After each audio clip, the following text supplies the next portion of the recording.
नाज़रीन अस्सलाम वालेकुम।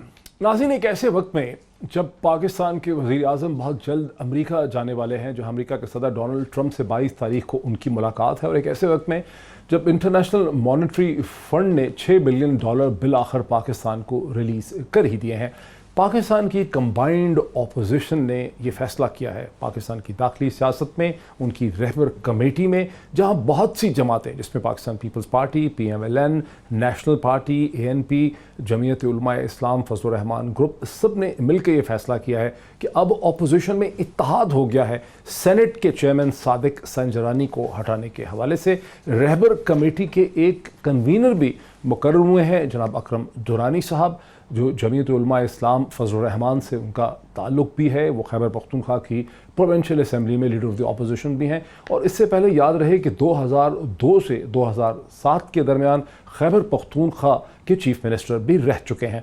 ये वो सियासी दाखिली सूरत हाल है जिससे हम अपनी गुफ्तगू का आगाज़ करेंगे। मेरे साथ स्टूडियोज़ में पंजाब हुकूमत के स्पोक्स पर्सन जनाब डॉक्टर शहबाज गिल साहब जो हैं, प्रोफेसर डॉक्टर शहबाज गिल मेरे साथ स्टूडियोज़ में हैं। Very warm welcome to him. मुझे ज्वाइन कर रहे हैं PMLN के रहनुमा जनाब कैसर अहमद शेख साहब, मेंबर नेशनल असेंबली हैं, फाइनेंस एंड रेवेन्यू कमेटी के मेंबर हैं, पहले भी हमारे प्रोग्राम में पार्टिसिपेट कर चुके हैं। Very warm welcome to Sheikh Sahab. और हमारे कुलीग, हमारे प्रोमिनेंट टेलीविजन एंकर पर्सन जनाब इमरान खान साहब, पॉलिटिकल कमेंटेटर, हमें लाहौर से वाया DSNG ज्वाइन कर सकेंगे। Very warm welcome to all my guest once again. Shahbaz Gill Sahab, किस किस्म का चैलेंज है सादिक संजरानी साहब को हटाने के बारे में अपोजिशन की जमातों का? एक लगता है मुतफ़िक़ा तौर पे, बहुत ही वाज़े मुतफ़िक़ा तौर पे फैसला हो गया। शुक्रिया मोईद, अगर आपको याद हो तो इनमें बहुत सारी जमातें जो थीं वो इनको सपोर्ट कर रही थी जब ये आए, और सादिक संजरानी साहब ने ऐसा कुछ नहीं किया जिससे नज़र आए कि उन्होंने इनको डायरेक्टली नाराज़ किया हो। लेकिन मसला शायद ये नहीं है, मसला शायद वो अपनी ताकत दिखाना। मैं यही आपको बताना चाह रहा हूँ कि जो एहतसाब का अमल या जो ये गवर्नमेंट जहाँ पर पाकिस्तान मुस्लिम लीग नवाज़ और पाकिस्तान पीपल्स पार्टी, बुनियादी तौर पर ये दो जमातें, जो इनका एहतसाब शुरू हुआ है, और उसके ऊपर पहली दफ़ा पाकिस्तान की तारीख़ में, मैं आपको ये बताऊँ, किसी पॉलिटिकल लीडर ने पहली दफ़ा मैं नहीं, लेकिन कम अज़ कम पिछले 30 साल की तारीख़ में एक सियासी लीडर जो है वो फ्लेक्सिबिलिटी नहीं दे रहा। वरना जो पॉलिटिक्स में आता है और फिर पार में आता है, पार में आते ही आपको बहुत सारी डायनामिक्स समझ आ रही है। ये तो वजह समझा रहे हैं ना आप। हाँ, लेकिन ये चैलेंज, मेरा तो सवाल है कि ये अब जब इत्तेहाद हो गया है और मेरा नहीं ख्याल मिलके, मैं आपको वजह बताता हूँ आपको। वजह ये है कि 4.5 महीने से पाकिस्तान मुस्लिम लीग नवाज़ के बहुत सारे अरकान पंजाब में उस्मान बुज़दार साहब से बहुत दफ़ा मिले, और उन्होंने ये ख्वाहिश का इजहार किया, मैं पूरी जिम्मेदारी से आपको ये बता, पीपल्स पार्टी के PMLN के और कुछ पीपल्स पार्टी के भी, क्योंकि ज़्यादा वहाँ PMLN के। मैं आपको पूरी जिम्मेदारी से ये कह रहा हूँ कि उन्होंने पूरी शिद्दत से उस्मान बुज़दार साहब के सामने ये इजहार किया कि हम फॉरवर्ड ब्लॉक बनाना चाहते हैं, ठीक, जिसको उस्मान बुज़दार साहब ने डिस्करेज किया। क्या आप ये हिंट कर रहे हैं कि ये लोग सेनेट के चेयरमैन के रिमूवल में, सादिक संजरानी साहब के रिमूवल में रोल प्ले नहीं करेंगे? मैं आपको ये आपकी खिदमत में अर्ज़ कर रहा हूँ कि जिस तरीके से पंजाब में लोग इनसे बददिल हैं, और बददिल होने की वजह है, हम तो किसी को कुछ देते नहीं, आपको पता है। मुझे तो बल्कि हैरानी आती है जब कहते हैं कि जी राणा सनाउल्लाह साहब के पास पॉलिटिकल विक्टिमाइजेशन इन लोगों ने खुद किया और ये हीरोइन डाली है। तो अगर हमारी गवर्नमेंट डालती तो वो जो तय थी लिमिट, उसके आगे पीछे डालती। हम तो लोगों की जेबों से टैक्स जो है, जिन्होंने नहीं दिए हुए उनकी जेबों तक से निकालने को जा रहे हैं। तो लिमिट पूरी हुई? तो नहीं, मैंने क्या 15 किलो इतनी 30 करोड़ की हीरोइन, हमारी गवर्नमेंट इतनी शाह खर्च नहीं है, हम तो आए बंदे को चाय पिलाते हैं। आज मैं आपको बताता हूँ कि एक बहुत इंपॉर्टेंट एक $multi-billion, सुनिएगा जरा, ये $multi-billion, मैं नाम आपको बता देता हूँ। एक ऑस्ट्रेलिया के एंड्रयू फॉरेस्ट है जो आ रहे हैं पाकिस्तान, जिनकी $13 बिलियन से ऊपर नेटवर्थ है, वो प्राइम मिनिस्टर को मिलने आ रहे हैं मंडे को। मैं भी उस मीटिंग को किसी ना किसी तरह से उसमें कनेक्ट, पाकिस्तान में पोलियो के रेडिकेशन, अपनी इन्वेस्टमेंट्स के लिए और बहुत सारे दूसरे, क्योंकि उनके बहुत सारे बिजनेसेस हैं, तो वो एक बिल गेट्स के भी वो पार्टनर हैं, तो वो यहाँ पे इन्वेस्ट करने के लिए आ रहे हैं। तो मैं उस मीटिंग की कोऑर्डिनेशन में था, मैं आपको बता। तो जब बात पता चली कि उनकी रिफ्रेशमेंट का क्या करना है, तो प्राइम मिनिस्टर ने कहा कि रेगुलर जैसे चाय होती है वो चाय पेश ना करें यार। मैं आपको सच बता रहा हूँ। तो ऐसी गवर्नमेंट 30 करोड़ की हीरोइन जो है वो पास से सनाउल्लाह में डाल देंगे। तो ये इनके सेनेट में भी लोग हमारे साथ राब्ते में हैं, तो ऐसा कुछ नहीं होने वाला। इसी फोकस हम कर लें। कैसर अहमद शेख साहब, सादिक संजरानी ने तो अपोजिशन का या पीपल्स पार्टी का, PMLN का कुछ बिगाड़ा नहीं है, इसका तो फिर ये मतलब है कि ऑपोजिशन अपनी ताकत का मजहर करना चाह रही। कैसे आप इसको एक्सप्लेन करेंगे? ये जो हिकमत अमली है सादिक संजरानी को हटाने की, कामयाब होते हैं नहीं करते वो बात की बात है, वजह क्या है, कैसे एक्सप्लेन करेंगे इसको? देखिए, ये मैं समझता हूँ कि क्वेश्चन बनता ही नहीं है। सादिक संजरानी साहब चेयरमैन है, अगर उनके पास कॉन्फिडेंस है, लोग उसको चाहते हैं, देखिए चेयरमैन वो बनता है, स्पीकर वो बनता है जिसके साथ मेजॉरिटी लोग चाह रहे हैं। अगर हाउस में मेजॉरिटी उनके साथ नहीं है तो उनको अभी खुद रिजाइन कर देना। मैं समझता हूँ दुनिया के किसी भी जमहूरी मुल्क में ये कभी हो सकता है कि जिसके पास मेजॉरिटी, अगर मेजॉरिटी है, सुभान अल्लाह, बड़ी अच्छी बात है। हम सादिक संजरानी साहब इतना अरसे से काम कर रहे हैं, अभी व्यू कंटिन्यू करें, लेकिन तमाम पार्टियों की मेजॉरिटी वहां देखिए ना, सेनेटर्स की, हमारी पार्टियों की जो अपोजिशन में सारी हटाने के लिए पूरा इलेक्टोरल कॉलेज चाहिए होगा या सिर्फ सेनेट के नंबर्स चाहिए? शेख साहब, सिर्फ सेनेट में नंबर पूरे करने हैं या पूरा इलेक्टोरल कॉलेज चाहिए? नहीं, बिल्कुल उनको बनाया जो है अगर हटा लेंगे तो नया लाने के लिए आपको सेनेट के मेंबरान जी, नया लाने के लिए नंबर अगर होंगे तो बनेगा ना। फिर तो लगता है ये तो इनको मैं हैरान हूं कि ये शहबाज गुल साहब ये कैसी बातें कर रहे हैं। कोई बात समझ की करें कोई, या तो ये जानते नहीं है कि पॉलिटिकल गेम या नंबर गेम क्या है। आज देखिए ना, बजट में इनके नंबर ज्यादा थे, इन्होंने बजट पास करवा लिया भाई, हो कर करो, जिस तरह भी करवाया पास करवा लिया, क्योंकि नंबर की गेम है ये। तमाम जो नेशनल असेंबली, सूबाई असेंबली, सेनेटर, तो इसमें तो मैं समझता हूँ क्वेश्चन ही नहीं बनता। जरा यही रोके शहबाज, अगर इनके साथ दिया कि कामयाब नहीं होंगे, नंबर्स गेम बड़ी सिंपल है। मैं तो आपकी बात सुन के जरा रुकिए ना, जरा सवाल का जवाब ले लें। मैं तो ये समझा आपकी बात सुन के कि शायद इलेक्टोरल कॉलेज का मामला है, तो सेनेट का है, तो फिर आप कहां सेनेट के मेंबरान को दुरुस्त फरमा रहे हैं शेख साहब, फिर आप कैसे उम्मीद हैं? आप कहां से स्माइल्स दे रहे हैं? देखिए मैं खसियानी स्माइल इसलिए दे रहा हूं कि मेरी बहुत सारे इनके मेंबरान से मुझे पता है कि लोगों की बात हुई है, मेरी भी, वो नहीं चाहते कि संजरानी साहब हटे। अच्छा, अब ये जबरदस्ती तो नहीं, डेमोक्रेसी की बात कर रहे हैं शेख साहब, बड़े सीनियर रुकन हैं। डेमोक्रेसी में आप पिस्तौल रख के भी तो नहीं कराते ना। डेमोक्रेसी में एक फैमिली की करप्शन बचाने के लिए आप पॉलिटिकल नैरेटिव्स भी बिल्ड नहीं करते ना। डेमोक्रेसी में आप किसी बंदे को हटाते हैं, कोई भी मूव लेते हैं, आप कहते हैं गवर्नमेंट हटानी है, आप कहते हैं ये फलां चीज हमने हटानी है, तो you always have a political narrative. आप लोगों को बताते हैं ये वजह है, इसलिए हम सड़कों पर हैं। अच्छा। अगर आप, अब वजह क्या है यहां पर कि एक तरफ नवाज शरीफ साहब हैं, उनकी बात नहीं बन रही, हमारे साथ दुश्मनी अपनी जगह है। हाँ। आप देख लीजिए, कल भी एक घर में से गाड़ी बरामद हुई है, आपने कल देखा होगा। कल भी हमने एक घर में से गाड़ी बरामद की है, जो गाड़ी गलत तरीके से रखी गई थी। मोहतरमा मरियम सफदर अवान साहबा ने, जो उनके वालिद गाड़ी ले गए थे साथ, 2016 में ये नई गाड़ियां खरीदी गई थी। मैं आपको इन्फॉर्मेशन दे दूं, मैं बता रहा हूँ, डिग्निटरीज के लिए, फॉरेन डिग्निटरीज के लिए गाड़ियां खरीदी गई थी, उसका अलग से नैब में चल रहा है। लेकिन उन गाड़ियों में से एक गाड़ी वो साथ ले गए थे, और वो जेल में है, कितनी देर से कन्विक्ट हैं, और वो गाड़ी ये इस्तेमाल करती थी। और अक्सर अगली सीट पर बैठ के, अभी जब बिलावल साहब का वो अफ्तार अटेंड करने आई और दूसरी जगहों पे तस्वीर लगाती थी, वो मर्सिडीज का लोगो आता था, आगे मोटरवे आती थी और बताती थी कि अवाम लोगों को दवाएं दे रही है नवाज शरीफ साहब को। अब वो ये वही मोटरवे है मुबैना तौर पर, जिसको बनाते हुए भी माल खाया गया और बाद में उसको कर्जे पर दे दिया गया। बड़ा अनफॉर्चुनेट है। इमरान खान साहब, ये जो चैलेंज थ्रो कर दिया है ऑपोजिशन ने, आपको लग रहा है कि ऑपोजिशन सादिक संजरानी साहब को हटाने में कामयाब हो जाएगी? और अगर हो जाएगी तो फिर क्या होगा? बड़ा सादा सवाल है आपका, और उसका सादा जवाब यह है कि अपोजिशन के नंबर ज़्यादा हैं सेनेट में। और सेनेटर याद रखिएगा, पीएमएलएन और पीपल्स पार्टी, ये दोनों जमातें जो नहीं मान रहे ना, ये लोग नहीं हैं, शहबाज गिल साहब नहीं मान रहे। सर मैं तो अपना पॉलिटिकल एनालिसिस दे रहा हूं, मैं कोई हतमी बात तो नहीं कर सकता, पॉलिटिकल एनालिसिस दे रहा हूं। मुझे लग रहा है कि नहीं, बात नहीं बननी। इमरान भाई, मैं तो पॉलिटिकल एनालिसिस ऑफर कर सकता हूं, मेरा भी बर्दाश्त कर दें सर, और वो मैं ऑफर कर रहा हूं। मेरी बात मुकम्मल नहीं हुई। नहीं सर, आप अगर मुकम्मल कर, थोड़ी आसानी हो जाएगी, मेरे लिए भी थोड़ी आसानी हो जाएगी समझने में। मैं अर्ज करता हूं कि देखिए, बज़ाहिर नंबर पीपल्स पार्टी के और पीएमएलएन के ज़्यादा हैं, और उनके पास दूसरी जमातों का इत्तेहाद भी मौजूद है। हुकूमत कमज़ोर पोजीशन पे, अगर सादिक संजरानी को खुद बचाना चाहें, अपने मेंबर्स के साथ बचाना चाहें, तो मुमकिन नहीं है। लेकिन क्योंकि अपोजिशन की हालत बहुत बुरी है और अपोजिशन के लोग उनसे नाराज़ हैं, तो तवक्को की जा रही है कि कुछ सेनेटर्स जो बैलेटिंग होगी उसमें वो हुकूमत के उम्मीदवार यानी सादिक संजरानी साहब को बचाने में अपना रोल प्ले कर सकते हैं। लेकिन उनका नंबर कितना बड़ा होगा, ये बड़ा सवाल है। अच्छा।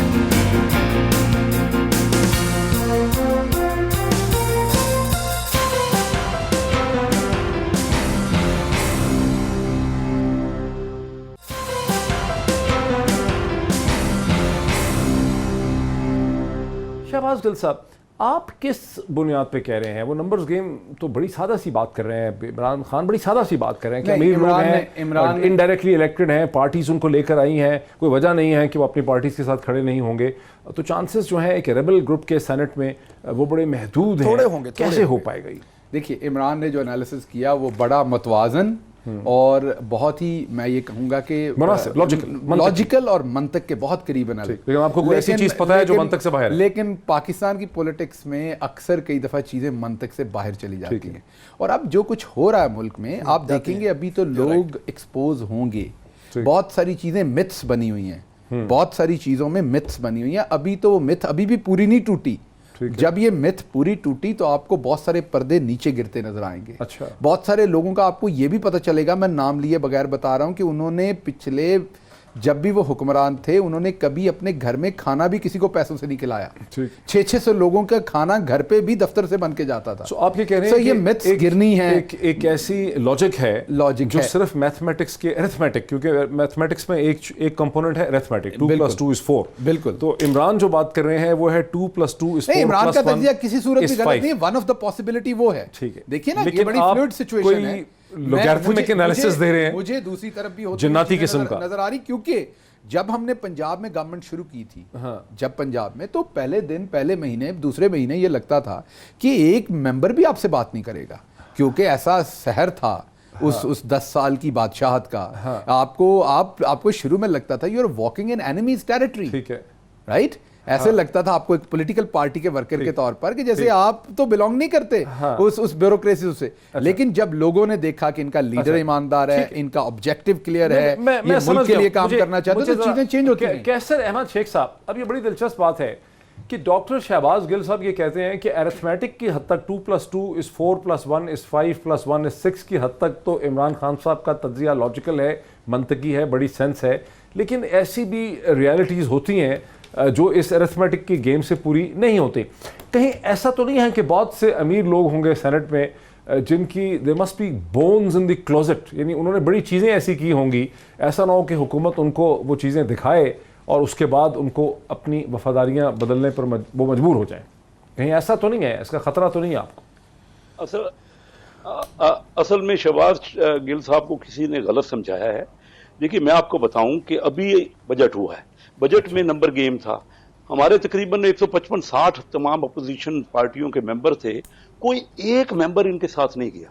हमने जब फाइनल वोटिंग हुई तो 155, अगर सारी पार्टियों 2-4 मेंबर तो एब्सेंट हो गए कोई अपने जाती वजूहात की वजह से, 149 मेंबर्स ने खड़े होके बार बार, और एक मेंबर भी तो तोड़ नहीं सके। ये देखिए, पिछले 6 साल से मैं कौमी असम्बली का मेंबर हूं, कभी कोई किसी पार्टी की तरफ से कोई चेंज नहीं हुई। ये आज से ये बात नहीं कर रहे, शहबाज गिल के तो आने से पहले मैं आप जरूरत नहीं थी, हमें भी जरूरत नहीं थी, पता नहीं आपके टूटेंगे या हमारे, वो तो एक अलग बहस है। मैं लॉजिकल बात कर रहा हूं। मैं ये कहना चाह रहा हूं, आप 6 साल में बताइए, 6 साल से मैं मेंबर हूं, कोई पिछले 6 साल में एक वाकया भी हुआ कि एक मेंबर इधर से उधर चला गया? ये पार्टियों में पहले रिवाज हुआ करते थे। हमारे यहाँ मुस्तफा भी इसकी एक वजह यह हो सकती है शेख साहब, जो बजट की नंबर गेम थी, वहां हुकूमत को जरूरत ही नहीं थी, और खुफिया वोटिंग नहीं थी, खुफिया नहीं थी, और उनको वोटिंग भी खुफिया नहीं थी, उनको जरूरत ही नहीं थी कोई दबाव डालने की, क्योंकि उनको एहतमाद था कि उनके नंबर्स पूरे हैं। अब चूंकि सादिक संजरानी को हटाने से हुकूमत की साख और गिरफ्त और ताकत में कमी आती है, तो वो कोई भी हथकंडा खेल सकते हैं। सर देखिए, बात सुनिए, ये बात आप भी यहाँ कितने 2-2.5 साल से, तो जब से मियाँ नवाज शरीफ के खिलाफ, मियाँ नवाज शरीफ साहब के खिलाफ जो बातें शुरू हुई, 2.5 साल हो गए। इन्होंने कहा जी वो बाहर से वापस नहीं आएंगे, वो उनको अगर सजा हो गई तो लोग टूट जाएंगे, पार्टी इनकी खत्म हो जाएगी। आप मुझे बताइए, ये क्या आप कह रहे हैं? ये कोई पहली बार कह रहे हैं?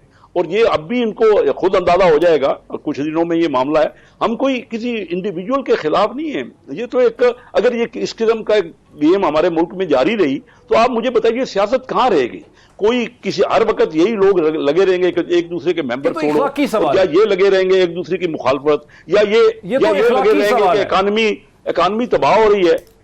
अखलाकी सवाल है। मैं और बात कर रहा हूं, मैं ये कह रहा हूं इस झगड़े से या और बढ़ जाएगा ना, आपस में टेंशन और बढ़ जाएगी। अब बताइए कि कहां निपटेगी? हम मुल्क को आगे देखना चाहते हैं कि नहीं? मुल्क तो हमारा ये जो चार्टर ऑफ, मैं बार बार एक ही बात कर रहा हूं, मैं जो मशवरे हम दे रहे हैं, हम मुल्क के मफाद में चार्टर ऑफ इकोनॉमी की जरूरत है इस वक्त। जी जी, कहां जा रहे हैं? मैं एक फैक्ट बताना चाहता हूं, मुझे मौका दीजिएगा, ब्रेक लेने दीजिए, मुझे एक ब्रेक लेने दीजिए। मैं इमरान खान आपके पास आ जाता हूं, ब्रेक के बाद मैं आपके पास आ जाता हूं, मैं एक ब्रेक ले लूं।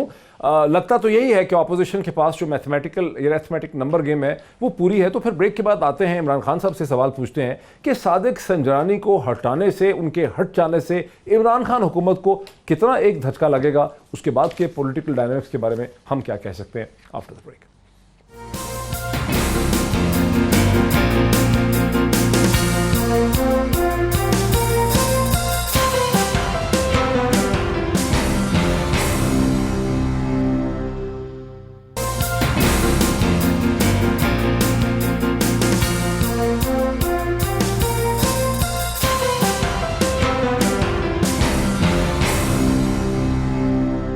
नाज़रीन वेलकम बैक। नाज़रीन, वक्फे से पहले की हमारी जो डिस्कशन है उसमें ऐसा लगता है कि अपोजिशन सादिक संजरानी साहब को हटाने में एस चेयरमैन सेनेट शायद कामयाब हो ही जाएगी, क्योंकि उसके पास नंबर्स भी हैं और हुकूमत के पास कोई बहुत ऐसे हथकंडे के टूल हैं भी नहीं कि सेनेटर्स को हटा सकें वोट डालने से। मैं इमरान खान साहब की तरफ चलता हूँ लाहौर में। इमरान खान, फिर होगा क्या अगर सादिक संजरानी को हुकूमत हटा लेगी अपोजिशन, फिर क्या होगा? देखिए, ये अपोजिशन को ऑक्सीजन मिल जाएगी और हुकूमत थोड़ा सा दबाव में आ जाएगी, उसके अलावा कुछ भी नहीं। और इमरान खान जो प्राइम मिनिस्टर ऑफ पाकिस्तान है वो इन चीज़ों से भी दबाव में नहीं आएगा। उनका पॉलिटिक्स करने का तरीका बिल्कुल ही अलग है प्राइम मिनिस्टर का, और वो अपोजिशन वाली सियासत जो है वो हुकूमत में भी कर सकते हैं, उन्होंने बताया। और एक अग्रेसिव सियासत है, उनका जो क्राउड है वो भी कहते हैं कि इमरान खान साहब की सियासत मुझे नहीं लगता कि इमरान खान इस बात पे, देखिए ना सर, आज़म का किस तरह से ये है कि आपके कानून साजी का रास्ता रुक जाता है ना, मैक्सिमम आपके साथ ये होता है। तो कौन सी ऐसी कानून साजी है जो इमरान खान करना चाहते हैं? ऑलरेडी वो सारे कानून मौजूद हैं जिनके अंदर वो पकड़ दकड़ कर रहे हैं, ऑलरेडी वो सारी चीजें मौजूद हैं जिनसे इमरान खान साहब 5 साल हुकूमत कर सकते हैं। तो उनको कोई ऐसा कोई फर्क पड़ने वाला नहीं है ना, वो कोई इतनी जबरदस्त किस्म की पाकिस्तान में कानून साजी का या आइन साजी का अमल चल रहा है जिसमें तातुल आ जाएगा। तो वो कोई एक सिंबॉलिक फतह होगी अपोजिशन की और एक सिंबॉलिक डिफीट होगी हुकूमत की। लेकिन एक चीज मैं आपको याद दिलाना चाह रहा हूं, मैं अभी अपोजिशन की बात सुन रहा था, फरमा रहे थे कि ये सियासत को कहां लेकर जा रहे हैं। तो मैं सिर्फ याद दिलाऊं कि पाकिस्तान पीपल्स पार्टी और पीएमएलएन ने 2008 में मिलकर हुकूमत बनाई थी पंजाब में, और पीपल्स पार्टी को निकालना चाहते थे पीएमएलएन वाले, क्योंकि वो नफरत करते थे पीपल्स पार्टी से जजेस बहाली की तहरीक के हवाले से, और उनको अलग करने के लिए ये जोर लगा रहे थे और उनके वुज़रा को निकालना चाहते थे। लेकिन जब ये उनको निकालते थे तो इनके पास नंबर्स पूरे नहीं होते थे। ऐसे में ख्वाजा अहमद हसान साहब बड़े ज़ीरक और बड़े शानदार सियासतदान हैं और बड़े ज़बरदस्त इंसान भी हैं। वो ख्वाजा अहमद हसान साहब की ड्यूटी लगाई शहबाज शरीफ साहब ने, और उन्होंने अपने घर में मुस्लिम लीग काफ के अरकान को बुला के मीटिंग्स शुरू की, और करते करते मानिका साहब और कुछ और लोग थे, उनको इकट्ठा करते उन्होंने एक 30-35 लोगों का ग्रुप तैयार कर लिया जो मुस्लिम लीग काफ का था, बेसिकली काफ लीग के ऊपर साइकिल पे जीत कर आया हुआ था, और बाद में उनको मिलाया शहबाज शरीफ साहब से, और शहबाज शरीफ साहब ने और नवाज शरीफ साहब ने उनसे मुलाकातें की। मुलाकातें करने के बाद ये टास्क दिया गया ख्वाजा अहमद हसान साहब को कि इन लोगों को, इस जत्थे को कैसे कंट्रोल करना है 5 साल तक, तो वो हुकूमत का हिस्सा बने।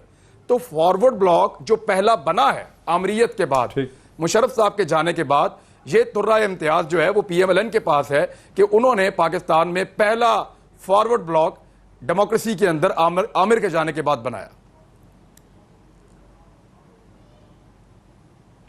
Very interesting. इमरान खान मेरे साथ रहिए। ये कैसर अहमद शेख साहब, ये इमरान खान साहब ने बड़ी जाती कर दी है, ये वाला किस्सा सुना के ख्वाजा हसान साहब वाला, इसके जवाब में आप क्या कहेंगे? ये देखिए, मेरी बात सुनिए। इमरान खान साहब क्योंकि एक सियासी मुबसर है, मैं इनकी बात से एग्री करता हूं, मैं इनसे इख्तलाफ नहीं कर रहा, ना इन्होंने कोई ज्यादती की है। पाकिस्तान में जो कुछ होता रहा है उस वक्त भी गलत था, आज होगा तो आज भी गलत है। और मैं ये समझता हूँ इस 10 साल पुरानी इन्होंने बात की है, मैंने तो आपको पिछले 5-6 साल का बताया। देखिए, अगर हमने मुल्क को आगे बढ़ा, 2 काम है, या तो हमने लड़ते रहना है, या तो हमने अपने मुल्क को दुनिया का जो इस वक्त है हमारी आखिरी इकोनॉमीज में दुनिया के शामिल है, या तो उसी तरह रहना है, क्योंकि वो होता रहा, वो गलत होता रहा। मैं मानता हूँ इस बात, मैं तो उस वक्त नहीं था उस असेंबली में। आज आज आज दोबारा हम बिल्कुल माफी मांगनी चाहिए। मैं इस बात देखिए, आप मेरी राय ले रहे हैं, पार्टी की राय अपनी हो सकती है। मैं आज यहाँ मुस्लिम लीग नून, देखिए मैं तो ये क़यादत के बारे में अपने तो मैं कहें तो मैं माफी मांगता हूं, अगर कोई बात है अभी मांगता हूं आपके सामने। देखिए ना, बात ये मैं अपनी बात कर सकता हूं, मैं चाह ये रहा हूं कि हमारा मुल्क आगे बढ़े। नहीं, मेरी बात तो सुनिए, मेरी बात अगर मुझे एक्सप्लेन अगर करने दे, मौका दे, मुझे मौका दे ना थोड़ा एक्सप्लेन। पहले मेरी जो गाड़ी निकली आप सुनिए, ये गाड़ी निकली है, इसके बारे में मैं ये कहूंगा कि ये हुकूमत जो सारे मुल्क की करप्शन खत्म करना चाहती है, 4000 अरब रुपए की करप्शन है इस मुल्क में। उस वक्त भी पहले भी हो रही थी, पिछले 40 साल से मुल्क का 8वां इकानमी का 8वां हिस्सा करप्शन हो रही, पहले भी हो रही थी। इन्होंने आके खत्म करना है। 4000 में से 7 अरब रुपए नैब ने वसूल किया है साल का। बाकी 3994 की करप्शन किसने खत्म करनी है मुझे नहीं पता, इन्होंने करनी थी। ये इन्होंने हमारी गाड़ी निकाल ली, एक गाड़ी निकाली आज इन्होंने, साल बाद गाड़ी एक बरामद की। ये पूरे मुल्क का जो सरमाया है, जो मेरे हिसाब से 60,000 अरब रुपए की ब्लैक इकोनॉमी है हमारे मुल्क में। मैं एक बिजनेसमैन हूं, मैं शुरू से ही डॉक्टर महबूब अली के साथ मैंने बड़ा मिलकर काम किया है। माजरत से शेख साहब, माजरत से ये कुछ अजीब सा नहीं आपने रेफरेंस दिया कि गाड़ी तो एक भी आपने सरकार की, पब्लिक की दबाई भी हो, टैक्स पेयर की गाड़ी, तो ये तो शेख साहब बहुत बड़ा नहीं, अगर मुझे नहीं पता, मुझे वो गाड़ी का नहीं, फर्ज कीजिए नहीं तो अगर तो क्या चट्टी पड़ी है। देखिए मेरी बात सुनिए ना, मैं देखिए ना, मुझे नहीं, मेरे दोस्त मेरी बात तो, अगर कोई गैर कानूनी है तो उसका तो देखिए कोर्टें तो आजाद है ना। आप तो जुर्म, आप तो इल्जाम लगा किस पे नहीं लगा रहे, हम कह रहे हैं कोर्टें आजाद हैं। आप कानूनी नहीं है ये, कोर्ट में ले जाइए जो जिसका है। मुझे क्या पता कि ये वो उनका, ये कैसे मैं कह सकता हूँ गैर कानूनी, लेकिन ये तो कोर्ट आप फैसला कर सकते हैं। आप कहेंगे कि नहीं ये बहुत ज्यादती आप कर रहे हैं, अगर ये कह रहे हैं बगैर किसी को उसका मौका दिए हुए इसके डिफेंस का, आप कहते हैं गैर कानूनी। मैं ये कह रहा हूं, मैं ये सरकार की गाड़ी हो, ये 1 साल बाद अच्छा जो इस सवाल पूछ रहा हूं, हमने आप मुदबाना गुजारिश है नहीं, मैं वैसे मैंने पूछ लिया, मतलब आप जब कह रहे थे इखलाकियात की आप बात कर रहे थे कि सादा सी बात है, कानून को तो छोड़े, अगर प्राइम मिनिस्टर आप नहीं हैं और 2 साल से प्राइम मिनिस्टर नहीं है, तो प्राइम मिनिस्टर हाउस की एक इंपोर्टेड गाड़ी अगर आपके घर से निकले और आपकी यानी खानदान के लोग या आपकी बेटी या बच्चे उसको चला रहे हों, तो कानूनी तौर पे भी गलत है, इखलाकी तौर पे भी गलत है। आपने कहा कि इखलाकी तौर पे सियासत का क्या होगा, तो इसलिए मैंने पूछा है कि इस पे आखिर पार्टी के सवाल खत्म हो गया ना, पीएमएलएन के जो अब मैं इतना लंबा सा एक सिंपल सा सवाल है, इतना क्यों? मैं कहता हूं अगर एक हुकूमत को, पूरी हुकूमत को साल बाद इस चीज का अंदाजा होता है इस गाड़ी के बारे में, मैं तो ये कह रहा हूं हुकूमत क्या चला रहे हैं। आज साल बाद वो कहते हैं कि जेल में घर का खाना नहीं जाएगा, आज साल बाद वो कहते हैं प्रोडक्शन ऑर्डर गलत है, आज साल बाद वो कहते हैं गाड़ी निकली है। मैं कहता हूं ये पूरे मुल्क की कैसे निकालेंगे 60,000 अरब रुपए की जो इकोनॉमी ब्लैक है। फर्ज कीजिए इनकी बात सही है, मैं तो नहीं मानता, मुझे तो अभी पता ही नहीं है, मैं तो इस बात को एग्री नहीं कर रहा। मैं तो ये कह रहा हूं कि ये इस तरह की हुकूमत जो हमारे मुल्क में जो रेवेन्यू इन्होंने 4000 से 8000 करना था, रेवेन्यू घट गया। अगर ये ईमानदार लोग हैं तो कोई टैक्स तो वसूल कर लेते। साल गुजर गया, महंगाई जो है वो किस हद तक चली गई, लोगों का रोजगार कहां चला गया, करना क्या चाह रहे हैं? मुल्क को इस वक्त लड़े नहीं, मेरा कहना, मैं खत्म करता हूं, बात को खत्म कर रहा हूं। इस वक्त हमें चाहिए कि आपस में मिल के चार्टर ऑफ इकोनॉमी करें, बैठे मुल्क के मफाद में ये बात। जी शहबाज गिल साहब, वो बेसिकली तौर पे ये कह रहे हैं कि हुकूमत अब वो इतनी निकम्मी है कि इनको 1 साल के बाद या 2 साल के बाद पता चला है कि मरीम नवाज साहब ने गाड़ी दबाई हुई है। पहले पता चलना चाहिए था आपको। आप कैसे रिकवर करेंगे बाकी वो जो 4000 अरब की करप्शन हो रही है? ये यहाँ तक इनकी उन्होंने कहा है, मुझे ये समझ आई। नहीं, ये यहाँ तक इनकी बात बिल्कुल दुरुस्त है। ये इसको कैसे जस्टिफाई किया जा सकता है कि एक चीज़ लेट अगर आप उनसे ले रहे हैं, ये बहुत पहले लेनी चाहिए थी। यहाँ तक बात दुरुस्त है, लेकिन मैंने आपको दोबारा पहले ही मैंने इस बात से कहा था कि बड़ी मुश्किल से ये कुफर टूटा है। जो सरकारी अफसरान थे, जो लोग थे, मैं तो क्योंकि आप फ्रंट लाइन पे काम करता हूं, मैं आपको बताता हूं, उनको यकीन ही नहीं था कि ये जो 2 खानदान थे, ये किसी बगैर मार्शाल्लाह के कोई और तीसरा एक आम इंसान, इमरान खान साहब एक आम इंसान थे, कोई पॉलिटिकल उनकी डेंसिटी तो नहीं थी, एक आम इंसान आके इनको ऑस्टर कर सकता है। उनको यकीन ही नहीं था इस बात का। बहुत सारी चीजें तो हमें बताई नहीं जाती थी और वो दबा के बैठे होते थे लोग। अब गवर्नमेंट जो, अगर शेख साहब अपने ऑफिस में बैठते हैं या मैं बैठता हूं या कोई भी हुकूमती नुमाइंदा, आप पॉलिटिकल लोग जो होते हैं वो ऑफिस में बैठते हैं, उनको सपोर्टिंग स्टाफ, ब्यूरोक्रेसी है आपकी सारी, उन्होंने काम करके देना, इंफॉर्मेशन उन्होंने देनी है। लेकिन शेख साहब, आप क्योंकि सीनियर हैं, आप हमेशा बेहतर बात करते हैं PMLN में, तो मैं आपकी खिदमत में अर्ज करता हूं कि वो जो साल तो नहीं, अभी 7-8 महीने 8 महीने में ये सारा, हमने 1 महीना पहले ये लेटर लिख दिया था क्योंकि हम उन्हें बाइज्जत तरीके से चांस देना चाहते थे कि वो खुद गाड़ी वापस कर दें, जो कि उन्होंने नहीं लिया। खत लिखा, चिट्ठी लिखी, जी चिट्ठी लिखी, लेकिन उन्होंने नहीं दिया। उसके बावजूद उन्होंने गाड़ी नहीं फिर नहीं दी, तो फिर तो जानबूझ के, ये बहुत पुराना खत लिखा हुआ है, कोई अभी नहीं खत लिखा, फिर जाके अब जबरदस्ती लेनी पड़ी गाड़ी घर से। शेख साहब, ऐसा नहीं कि हम सोए हुए थे, लेकिन आपकी ये बात दुरुस्त है कि हमें बहुत पहले ही ये कड़ा एहतसाब शुरू कर देना चाहिए था, जिसमें हम 3-4 महीने सिर्फ लेट हुए हैं। और वो लेट होने की वजह क्या बनी, वो आपकी खिदमत में अर्ज कर देता हूं कि जब हमें मुल्क दिया गया था तो बिल्कुल दिवालिया करके दिया गया था। हम उसको, जो हमारी फाइनेंशियल सिचुएशन थी, उसको बेहतर करने में लगे हुए थे। अब आपका ये गिला दूर कर देंगे। आज से 2 महीने बाद, 60 दिन के बाद इंशाल्लाह जिंदगी रही तो इकट्ठे प्रोग्राम करेंगे। अगर आप ना कहें कि पिछले 2-3 सालों की आपने कसर निकाल दी है, तो फिर आप बात कहिएगा। इमरान खान आप एहतसाब जो है वो अपनी स्पीड पे होगा। और मैं आपको अगली बात बता दूं, एक और यहां पे बड़ा फैंसी काम करते हैं ये गरीब लोग हैं ना, बुनियादी तौर पर इन्हें सबसे ज्यादा जरूरत होती है। इन्होंने अपने लिए एक और कानून बनाया हुआ है जिसे तोशा खाना कहते हैं, जो फॉरेन डिग्नेटरीज या विजिट्स के ऊपर आपको पैसे मिलते हैं। हमारे से टीम गई भी जी, है। इन्होंने 20% उसकी कीमत लगवाते हैं अपने ही मुताहिद अफसर से। मसलन आपको कोई डायमंड की अंगूठी दे देता है, वो 2 मिलियन की है, या आपको कोई नेकलेस दे देता है, आप कहते हैं जी ये 50,000 रुपए की है पाकिस्तानी, या 5 लाख की है, या 10 लाख की है, तो फिर उसका 20%, जैसा कि यूसुफ रजा गिलानी साहब ने एक गाड़ी मर्सिडीज जो 1997 में सऊदीज ने दी और वो बुलेट प्रूफ थी, बहुत महंगी गाड़ी थी, उसको सिर्फ 6 लाख रुपए में नवाज शरीफ साहब को दे दी।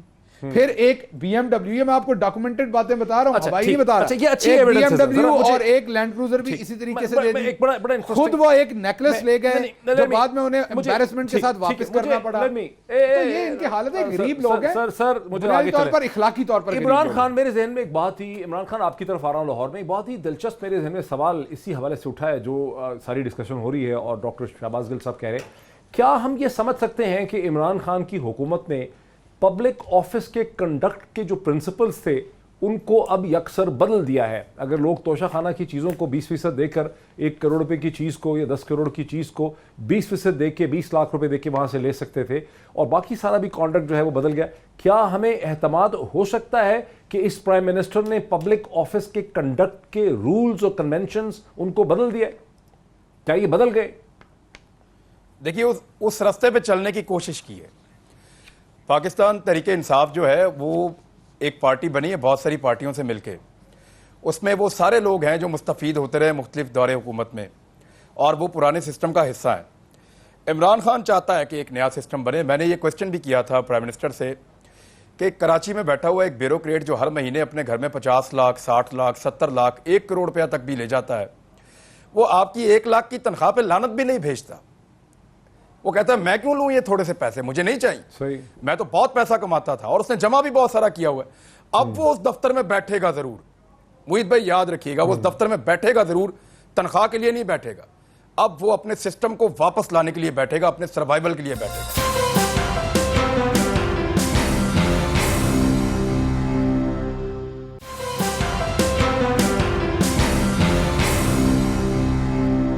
नाज़रीन, वेलकम बैक। नाज़रीन, वक्फे से पहले मैंने कहा कि शेख साहब ये कहते हैं, जो हमारे साथ हैं, PMLN के रहनुमा हैं, कि वज़ीर आज़म इमरान खान ने हर वो चीज़ की जो कहा था कि मैं नहीं करूँगा। एमनेस्टी स्कीम हो, IMF के पास जाना हो, अमेरिका के सदर से मुलाकात करनी हो, सेक्रेटरी अक़वाम मुत्तहिदा की नेशनल की जो जनरल असम्बली है वहाँ जाके तकरीर करना हो, तो ये जो रिवर्सल है लेटेस्ट, इसकी अहमियत क्या है? डॉक्टर शहबाज गिल साहब। शुक्रिया मोईद। देखिए, शेख साहब मेरे से बहुत सीनियर है और मैं शेख साहब की हर तरीके से बहुत ज़्यादा इज़्ज़त करता हूँ। So with all due respect मैं शेख साहब से डिसएग्री करूँगा जो उन्होंने एमनेस्टी के बारे में कहा कि इमरान खान साहब ने वो किया जो वो नहीं कहते थे। छुरी, मैं एग्जाम्पल, जी मैं आपको वही, आप छुरी होती है घर में, आप उससे खरबूजा भी काट सकते हैं, आप धमकी भी लगा सकते हैं कि मैं किसी का पेट फाड़ के पैसे निकालूंगा उसी छुरी से, या पेट फाड़ भी सकते हैं। सो यूजेज आपने करना है। छुरी से ऐसे पेट फटता नहीं है। मैं आपको एग्जांपल के तौर पे, ऐसा ना कि कोई आपकी हिदायत पे अमल करते हुए घर में उसको इस्तेमाल करें। मैं एग्जांपल के तौर पे कह रहा हूं, उससे जख्म होता है। मैं एग्जांपल के कई घरों में ऐसे जिन्नात हैं जो उस छुरी पे अमल कर सकते हैं, लेकिन मैं बहरहाल आप ट्राई ना कीजिएगा नाज़रीन, कोई ट्राई ना करे। लेकिन मैं आपको ये कहना चाह रहा हूं कि जो पहले एमनेस्टी आती थी मोहित, ये मैंने पहले भी बहुत दफा एक्सप्लेन किया, अब मैं शेख साहब को भी एक्सप्लेन कर दूं।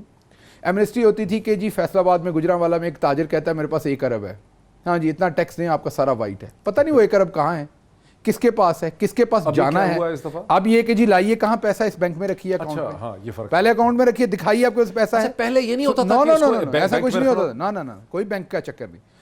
उसके बाद वो कोई टैक्स नहीं देते थे उस दिन के बाद। आपने टैक्स नेट में नहीं आना, वो पैसा वाइट किया, उसके बाद उसका जो मर्जी करें। सो सिर्फ उसका नाम सिमिलर कर देने से कह रहे हैं कि ये कंप्लीटली डिफरेंट है। वो फ्रॉड होता था, वो अपने लोगों को फायदा देने के लिए 1 अरब या 10 अरब है जी, उसने उसके हवाले से तो वो कोई टैक्स बाद में देने के पाबंद नहीं थे, निकल जाते थे। टैक्स नेट में नहीं आया, अब टैक्स नेट में आएंगे, अब आप बैंक में रखेंगे, उसके बाद आप रेगुलरली जो भी उस पैसे का करेंगे आपको टैक्स देना पड़ेगा। हाँ ये जरूर है कि इस दफा लोगों ने पसंद किया कि ऊपर लीडर ईमानदार बैठा हुआ है, आपके सामने डबल से ज्यादा। लेकिन पैसे तो थोड़े ही आए सर, बहुत ज्यादा 3000 अरब के आपके पास असासाजात आ गए आपके पास। जी सुन लीजिएगा, वो आपको दिखाएंगे कैसे ज्यादा पैसा मिलेगा। हमने इस वक्त 60,000 अरब रुपए के 60,000 अरब रुपए के मुझे बात कंप्लीट कर लीजिए, मैं एक्सप्लेन कर 3,000 अरब आपके आए 60,000 अरब। जी मेरी बात सुनिएगा शेख साहब, एक तो 30 और एक तो 3,000 अरब तो आया ना। अभी आप देखिए हमने शुरुआत तो की है ना, थोड़ा सा अभाम है। आया बिल्कुल आया 3,000 अरब आने तक इस वक्त 60,000 अरब है ब्लैक इकोनॉमी। जी शेख साहब मैं व्यूअर्स की हमारे जो नाजरीन हैं उनकी अंडरस्टैंडिंग के लिए थोड़ा सा एक्सप्लेन कर दूं। अब हम इस चीज़ में है कि गिल साहब ये कह रहे हैं कि खाली वो जुर्माना, ये पेनल्टी जो 4% था वो आया होगा 50 अरब या 45 अरब, लेकिन जो लोगों ने इस दफा बैंकों में पैसा जमा कराया है वो आपने कहा टैक्स नेट में आए हैं, वो कितने हजार अरब है? 3,000 अरब के असासाजात दिखाए गए। तो 3,000 हमारे वक्त भी आए थे, हमारे वक्त आप इनसे पूछिए हमारे वक्त क्या आया था। हमारे वक्त 124 अरब आया था और हमारे वक्त भी वाइट हुई है हजारों अरबों की। कभी टैक्स नहीं लिया। अच्छा दूसरी बात में तो दे रहे हैं जो एक बार आ जाता है सर, जो एक बार आ जाता है वो तो उसको आप शामिल नहीं करते में आने की कोई गुंजाइश नहीं। ये शहबाज गिल साहब ऐसी बात नहीं है जो आप तो डिसएग्री ना करें ना। हकीकत क्या है? क्या आपने बैंकों में असासे जमा करवाए? अच्छा मोहित, आपके पास टाइम बहुत कम है, वो सबको पता है कोई बैंकों में कोई असासे जमा नहीं होते। नहीं भी कराए तो डिक्लेयर तो किया ना हो रहा है हमारा, इनको पता है बैंकों में पैसे नहीं जमा होते थे। चलो नहीं भी करवाए, कह दिया ना, कोई पैसे नहीं जमा होते थे। आपने फर्जी नंबर देना होता था। आप बात समझ रहे हैं? फर्जी नंबर आपकी मर्जी है। आप कहते थे कि उस वक्त एमनेस्टी जो है वो जी फ्रंटमैन जो है ना। शेख साहब अपनी दफा तो आप कहते हैं कि आपकी बात को टोका ना जाए, दूसरे को आप मेरे बुजुर्ग हैं बात नहीं करने देते। अच्छा दूसरी बात आपने कहा कि हमने कहा था कि हम प्रेसिडेंट ट्रंप से नहीं मिलेंगे। नहीं ये तो नहीं कभी भी कहा। प्रेसिडेंट ट्रंप से हमने कभी नहीं कहा।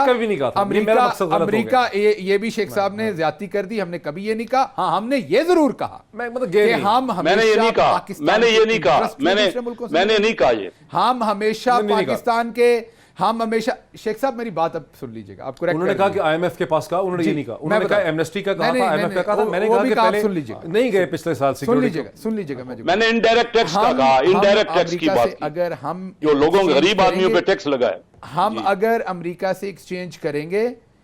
नहीं शेख साहब ने आज बात नहीं करने देनी मेरी बात पसंद नहीं आ रही शेख साहब को। इमरान खान को खत्म कर लेने दे। तो हम अमेरिका से जो एक्सचेंज करेंगे वो एक्सचेंज करेंगे अपनी कौमी वकार के साथ और अपने इंटरेस्ट के लिए। और ट्रंप जो है, मैं आपको एक बात बता दूं, आप देखिएगा कि meeting will be very good. ये मेरे पास न्यूज नहीं है, ये सिर्फ मैं प्रेडिक्शन कर सकता हूं, एनालिसिस कर सकता हूं। मेरा एनालिसिस ये है कि मीटिंग अच्छी होगी। और आप देखिए कि पिछले साल प्रेसिडेंट ट्रंप की पाकिस्तान के बारे में क्या ख्यालात थे, फरवरी में उनके क्या ख्यालात थे, अभी क्या ख्यालात हैं। और अभी बलूचिस्तान लिबरेशन आर्मी जो कि सबसे बड़ा काम था, जो इंडिया जाके प्रोपोगेट करता था यूके में, यूरोप में, यूएस में, बलूचिस्तान के हकूक और ये वो फलान जो उन्होंने बातें बनाई हुई थी, वो आप देखिए कि वहां पे कितना बड़ा डेंट पड़ा है प्राइम मिनिस्टर के जाने से पहले। ये होता है जब आपका लीडर आजाद हो, जब उसने अपना पूरा टब्बर नहीं लेके जाना हो साथ, जब पूरा 777 नहीं जाएगा, सारे अल्ले तलल्ले साथ नहीं पहुंचेंगे। वज़ीर आज़म के अमेरिका। बेटे तो नहीं जाएंगे वहां नहीं जी, वज़ीर आज़म के बेटे पहली बात है बिल्कुल नहीं जाएंगे। और अगर कभी जिंदगी में वज़ीर आज़म के बेटे और वो किसी एक मुल्क में हुए तो किसी अपने रीजन की वजह से होंगे, अपनी छुट्टियों पे व्हाइट होंगे, हाउस लेके जाएंगे नो उनको साथ? ऐसे कोई चक्कर नहीं होंगे। ये हम हाथ मिलाएं इससे डोनाल्ड नहीं, ट्रंप? मैं ऐसा कोई सीन नहीं? ऐसा कोई Can you seen- guarantee us? और फिर आप एजुकेशन के आपको डोनेशन एतमाद है? मिलेंगे, आपकी नीस आपके पीछे बैठी होगी यूनाइटेड नेशंस में। ये सारे जो शौक है ना, अच्छा। ये पब्लिक के एक्सपेंस पे इस दफा पूरे नहीं होंगे। प्राइम मिनिस्टर जा रहे हैं, पाकिस्तानी एम्बेसी में ठहरेंगे, अच्छा। किसी बड़े होटल में नहीं ठहरेंगे, बड़े आराम से जाके प्रेसिडेंट ट्रंप से मिलेंगे और आप इमरान खान। देखेंगे इज्जत ज्यादा होगी पाकिस्तान की, ग्रेसफुली प्राइम वहां से वापस मिनिस्टर आएंगे। इमरान खान से now the television anchor Imran Khan, मैं आपकी तरफ आ रहा हूं। इमरान, एक तरफ तो ये हुआ कि बलोचिस्तान लिबरेशन आर्मी BLA को अमेरिका ने दहशतगर्दी की लिस्ट में डाला, लेकिन उसके साथ ही 24 घंटे के अंदर ये भी हुआ कि पाकिस्तान में मनी लॉन्ड्रिंग के हवाले से, एंटी टेरर फाइनेंस के हवाले से कवानीन में हाफिज सईद और बहुत से लोगों के खिलाफ मुकदमा दर्ज किए गए। तो ऐसा लगता है कि पाकिस्तान और अमेरिका की रियासत के दरमियान एक ट्रेड ऑफ हुआ है। उन्होंने BLA पे हमारी बात मानी है, हमने कुछ उनकी शराइत पूरी की है। देखिए मोहित भाई, ये जो हमारे फॉरेन रिलेशंस रहे हैं ना पूरी दुनिया के साथ, वो बड़े कम्प्लेक्स रहे हैं हमेशा से। उसमें बहुत सारे ग्रे एरियाज रहे हैं। मेरे ख्याल में एक टाइम होता है जब दुनिया समझ जाती है कि इस सारे को ग्रे रखने में उनको भी फ़ायदा नहीं हो रहा और पाकिस्तान भी कोई ज़्यादा फ़ायदा नहीं उठा पा रहा, दोनों तरफ का नुकसान हो रहा है। तो अब चीज़ों को वो ब्लैक एंड वाइट में कर रहे हैं। अमेरिका भी चाहता है, चाइना भी चाहता है, रशिया भी चाहता है, क्योंकि वो आपस में भी कर रहे हैं। अभी आपने ट्रंप को आपने कोरिया में देखा। दुनिया अब अपनी चीज़ों को क्लैरिटी के साथ डील करना शुरू हो गई है। वो जो ग्रे एरियाज थे, वो जो बेनामी किस्म के एरियाज थे, वो अब आहिस्ता आहिस्ता क्लियर होना शुरू हो गए हैं। आप स्विट्ज़रलैंड में देख लें, वहाँ पे कानून साजी से इस चीज़ का आगाज़ हुआ था, फिर यूरोप में शुरू हो गया, अब अमेरिका भी ऐसी चीज़ें कर रहा है। इवन जो आपकी गल्फ कंट्रीज़ हैं वो भी इस चीज़ को अब समझ रही हैं। अब दुनिया में वो वाला टाइम ख़त्म हो जाएगा जब चीज़ें छुपाई जा सकती थी। अब चीज़ें ब्लैक एंड वाइट में होंगी, ज़्यादा क्लियर होंगी। कौमें और मुल्क इन चीज़ों को समझ रहे हैं। आज के बाद जो वो धोखाधड़ी की जो एक फॉरेन पॉलिसी होती थी वो चलेगी तो सही, आपकी तवक्कुआत क्या है डोनाल्ड ट्रंप के साथ पिछले 50-60 मीटिंग के हवाले से? आपकी तवक्कुआत क्या है? देखिए, वज़ीर आज़म शलवार कमीज में मिलेंगे, मेरी ये तवक्को है।